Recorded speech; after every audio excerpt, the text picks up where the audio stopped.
Hello, my beautiful people. I am in a different venue. It's crazy, but I'm actually in Huntsville, Alabama, which is very far from where I live in Pennsylvania. I was in my friend's wedding. I was the best man, or the best woman who's not the bride. Wink, wink, nod, nod.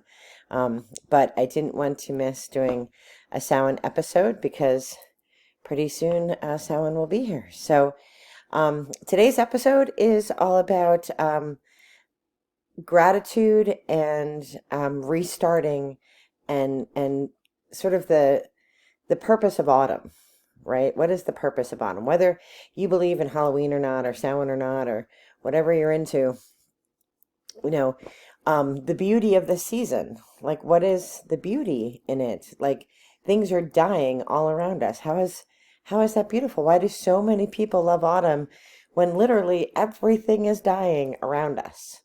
And that's because for the first time, we see the trees for who they are, right? I live on a mountain, so I watch and, I love autumn. So I watch as the trees start to change color. And, what was once a sea of just green, now I can see the red maples, and now I can see the different trees popping out. And so I can see the trees individually shine. They're like magnificent beauty before those leaves drop off. And that metaphor is so much like our own lives, right? When you're a kid, when you're a little kid, you don't care what people think because you're a little kid and you're playing and and you're formed by whomever's raising you to fall into line. And so for a good part of your life, you're shaped by whatever school system you're in or whatever religious practice you're raised in. And everybody's a green tree, and that there's beauty in that. And then at some point in your life, you pop out into your own color.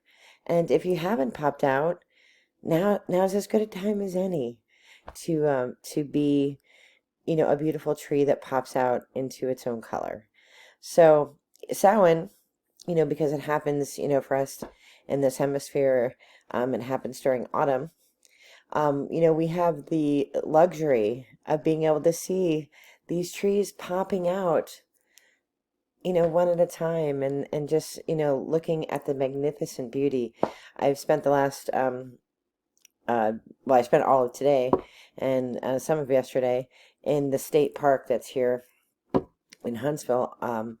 And I mean, the leaves were amazing. Like they were so beautiful. And I thought I was going to miss some of the fall because I was going to be traveling, and I was like, well, that you really can't see a whole lot. We travel at night because the driving is a little bit easier because of the big cities that we have to drive through. And so you don't really see a lot. So I'm like, oh, I'm going to miss it. And this wedding was in this like beautiful Montesano state park here in Huntsville, and it was just so incredible. And what helped is that another hiker who like I was the best man, but like he was the best man of the best man because he knew the area for one, but he's just an incredible guy, and he has a Bronco. See, I didn't call it a Jeep, so you don't have to pick on me.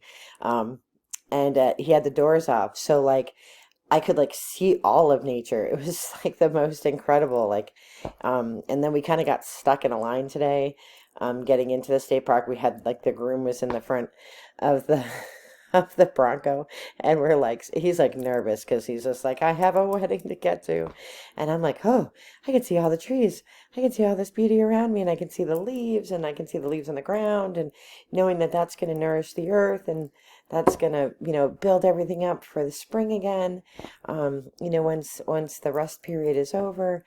And it was just really incredible. It was incredible to be with friends and the Appalachian Trail that I talk about all the time, and really any trail community, but the Appalachian Trail because I live on it and it's the community that I identify with. It's a very long trail, 2,200 miles, but it's also a very close-knit community. People who have hiked the trail in the past, and then people who are hiking the trail now. Right now, the southbounders, Katahdin has closed, so the northern terminus is closed. So right now, the hikers that are hiking southbound down to Springer Mountain in Georgia, like you get to know them. You hear about them, and some of you know I let hikers stay in my yard. Um, and it's just you meet the most amazing people, and this weekend was just proof that like when we moved back to Pennsylvania, we moved to a trail town to do what we do with hikers, and it was meant to be that way. Like, and it was meant to make these connections and foster and forge these friendship. I always say we forge our friendships on the AT and in mud, sweat, and black flies because they're annoying. And it's true. Like, it's a big trail, but it's also a very small trail, and it was just great to connect with that community because I'd been out of it for so long, being laid up with my foot. So I didn't host as many people as I normally do, although we did hit our 500th hiker this year. We've been doing it for 3 years. Prior to that, I lived in New Jersey, and I would have to drive an hour and a half to do Trail Magic. But this is the first year that I didn't get on trail myself. So it was tough. Like, that was really, really tough. But it's been amazing this weekend to reconnect with Kosti and of course with Odie. Odie and I used to say that we were going to write a children's book series called The Adventures of Odie and Squeak, because there's so many stories that are just nutty and typical of the trail, but probably make no sense to the rest of the free world. And now I have to pass that gauntlet on to his wife, Lemongrass, who is an amazing soul, just a beautiful human being, and I'm so happy for him. So it's bittersweet. I lose my adventure partner, and I'm gonna have to find a new one. I'm gonna try to talk Kosti into being my adventure partner because he's a lot of fun. And like Dave doesn't do this sort of thing, and really, like, if you're on trail, you understand it's a whole different thing than just hiking, I guess is the way to say it. Like, when you're just hiking, regular trails, it's a different lifestyle than the AT or any of the long trails, PCT or CDT, Pinhoti, whatever. So the fall and the Samhain season helps us to remember that while things are kind of slowing down and going into a restful state, things aren't over because things pop back out. We're seeing the beauty of, of things dying away, but that's all to build our strength for the next chapter, whatever your next chapter is going to be. And Samhain is really about reflecting on whatever that chapter is going to be and what you want to do next. So, over the winter, I'll do writing and things like that, but I'll build my strength back up because not having been on a trail for since March, I have a lot of walking to do. So I'll be hitting my treadmill. I did a lot of walking this weekend. I was pretty sore, but a good sore, a good, like, I'm ready to be sore in this way once again.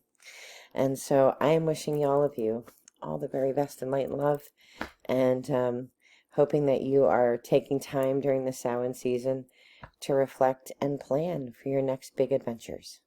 Be well. Bye-bye.